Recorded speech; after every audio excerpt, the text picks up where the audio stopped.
ॐ त्र्यम्बकं यजामहे सुगन्धिं पुष्टिवर्धनम् उर्वारुकमिव बन्धनान् मृत्योर्मुक्षीयमामृतात्।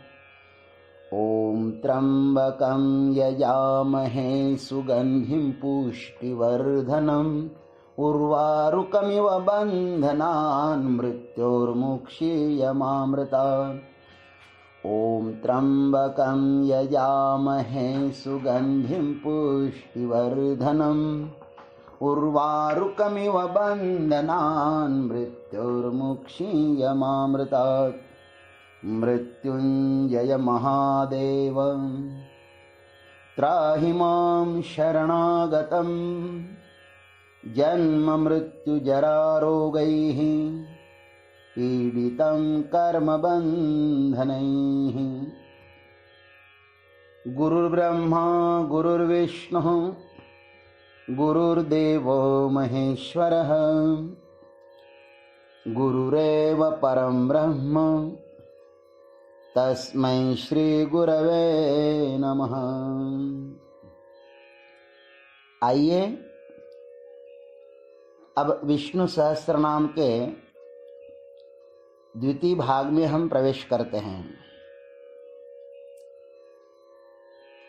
युधिष्ठिर अब अग्रिम दूसरे एवं तीसरे श्लोक में 6 प्रश्न पूछ रहे हैं। सर्वप्रथम इस द्वितीय श्लोक में 4 प्रश्न पूछते हैं। युधिष्ठिर उवाच किमेकं दैवतं लोके किं वाप्येकं परायणं स्तुवन्तः कङ्कमर्चन्तः प्राप्नुयुर्मानवः शुभम्। युधिष्ठिर उवाच लोके एकं दैवतं किम्। युधिष्ठिर बोले, हे पितामह, समस्त जगत में एक ही देव कौन है। एकम परायणम अपि किम वा, तथा इस लोक में एक ही परम आश्रय स्थान कौन सा है। कम स्तुवन्तः मानवः शुभम प्राप्नुयुः। किस देव की स्तुति गुण कीर्तन करने से मनुष्य कल्याण की प्राप्ति कर सकते हैं। कम अर्चन्तः मानवः शुभम प्राप्नुयुः। तथा किस देव का नाना प्रकार से बाह्य और आंतरिक पूजन करने से मनुष्य कल्याण की प्राप्ति कर सकते हैं। अब इस पर थोड़ा विचार करते हैं। युधिष्ठिर उवाच लोके एकम दैवतम किम। धर्मराज युधिष्ठिर बोले, हे पितामह, समस्त जगत में एक ही देव कौन है। हम सनातनी हिंदू लोग अनेक देवताओं पर आस्था रखते हैं।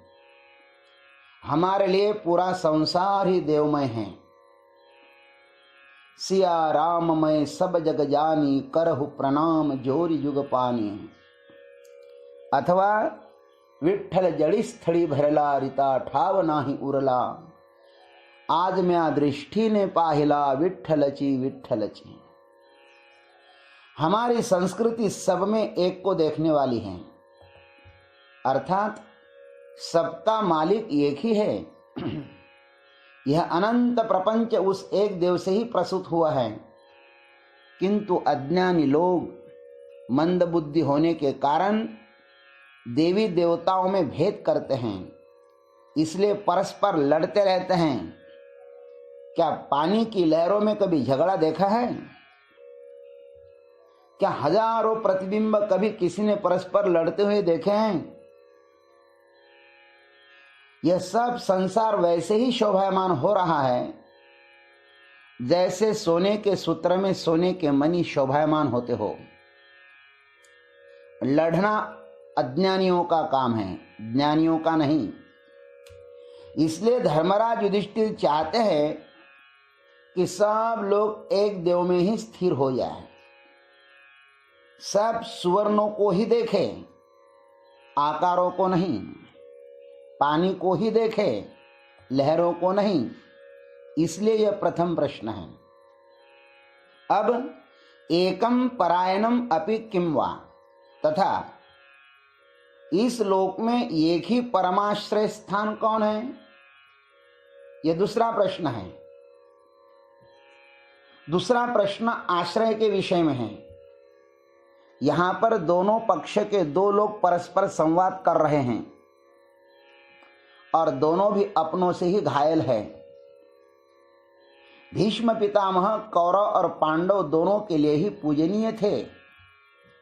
इन्हीं की गोदी में खेलते हुए दोनों बड़े हुए थे, लेकिन युद्ध के समय इनकी बात दोनों ने भी नहीं मानी। अंत में अर्जुन ने ही इन्हें शरशैया पर सदा के लिए सुला दिया। ये दोनों अपने आश्रय को मानते तो आज यह नौबत न आती। हंसता खेलता परिवार कुरुक्षेत्र में परस्पर लड़कर समाप्त न होता। युधिष्ठिर का पश्चाताप उसे आश्रय विषयक प्रश्न पूछने में विवश कर रहा है। अब आश्रय को मानना और उसे स्वीकार करना, दोनों बहुत बड़ी बातें होती हैं। यह समस्त संसार भी अपने परम आश्रय के अज्ञान के कारण परस्पर लड़ रहा है। इसलिए बताइए कि किस परम आश्रय को पाकर इस जीव की अज्ञान रूपी हृदय ग्रंथि टूटकर नष्ट हो जाएगी और यह भटका हुआ जीव परमानंद को प्राप्त होकर अपने स्वरूप को प्राप्त हो जाएगा। सरिता जब तक सागर को नहीं मिलती तब तक उसे शांति कैसे प्राप्त होगी। मुंडक श्रुति ने कहा है, यथा नद्यः स्यन्दमानः समुद्रे अस्तं गच्छन्ति नाम रूपे विहाय। अथवा तुकाराम महाराज भी कहते हैं, तुका म्हणे गंगा सागर संगमी अवघ्या झाल्या उर्मी एकमय। मुंडक श्रुति ने और भी कहा है, भिद्यते हृदय ग्रंथि छिद्यन्ते सर्व संशयाः क्षीयन्ते चास्य कर्माणि तस्मिन् दृष्टे परावरे। उस कार्य कारण रूप अर्थात परावर परमात्मा को देख लेने पर इस जीव के सब संशय नष्ट होकर उसकी अविद्या ग्रंथि टूट जाती हैं। तब इस जीव को आनंद रूप मोक्ष की प्राप्ति होती है और यह जीव निर्भय होकर परब्रह्म परमात्मा में प्रवेश कर जाता है। तब ब्रह्म वेद ब्रह्मैव भवति।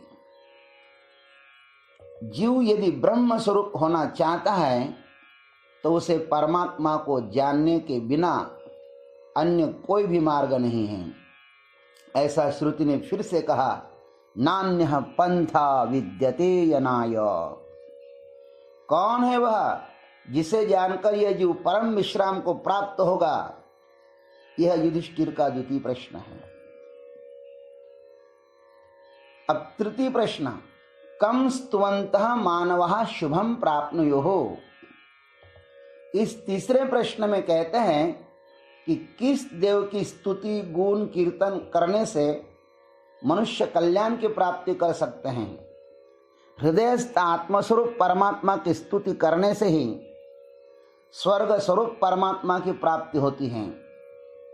जो परमात्मा भीतर है वही बाहर भी है। अब चौथे प्रश्न को पूछते हैं, कम अर्चन्तः मानवः शुभम प्राप्नुयुः। तथा चौथा प्रश्न यह है कि किस देव का नाना प्रकार से बाह्य और आंतरिक पूजन करने से मनुष्य का कल्याण हो सकता है। प्रत्येक मनुष्य चाहता है कि अपना कल्याण होवे, किंतु कल्याण किसमें है यह उसे ज्ञात नहीं है। प्रत्येक मनुष्य के भीतर श्रद्धा और विश्वास है और वह अपनी शक्ति से परमात्मा की अर्चना करता भी है, किंतु किसकी अर्चना करनी चाहिए यह उसे पता नहीं है। बहुत से लोग मंदिर में देवता की पूजा करते हैं और बाहर लोगों के साथ छल करते हैं। जीवन में यह विरोधाभास ही दुख का कारण है और यह फल गलत पूजा करने का ही होता है। अतः जो हमारे भीतर है वही बाहर है और जो बाहर है वही भीतर है, ऐसा जानकर सर्वप्रथम अंतस्थ आत्म रूप परमात्मा का सदैव अर्चन होना चाहिए। विष्णु सहस्त्र नाम का प्रत्येक शब्द आत्मा का साक्षात्कार कराने वाला है, अतः प्रत्येक शब्द के द्वारा आत्मा की अर्चना होनी चाहिए, तभी जीव का परम कल्याण होगा, अन्यथा नहीं। अब अग्रिम तीसरे श्लोक में अन्य दो प्रश्न पूछते हैं, लेकिन उस पर हम कल चर्चा करेंगे। जय महाकाल।